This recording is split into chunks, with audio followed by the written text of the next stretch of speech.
Okay, we're out here today. We got our traps registered and all that. We're out here to where we can set them out here on actual property instead of just private property, so I don't have to worry about getting in trouble or none of that.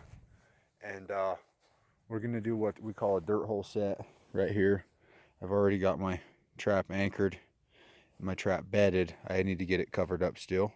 As you can see, I've got my little hole dug. It's not much of a hole, but we had a non-target catch today. And I'm going to give this phone over to my amazingly beautiful assistant. We had us a non-target catch today. We caught a jackrabbit in one of our snares that was dead when we got there. So we're going to go ahead and not let that go to waste. I don't much like to eat jackrabbit myself. So what my plan was to cut it up in this little bag right here. I was going to run it through a secondhand store blender so I could make my own lure out of it. But I ended up not going to the secondhand store, so I got this bag. I'm just going to cut chunks off of it and bury it in my buried hole here, and I think that's going to work good. I'm running a Duke number 2 square jawed traps offset. I'm expecting to catch coyotes or foxes, but there could be something like a bobcat, you never know, in this area. It's good for that. So we'll get this all covered up, flash back in, let you guys see how it turns out, and then we'll have you with us when we check the trap line tomorrow. Okay, so I've got my everything covered up now. My baits done.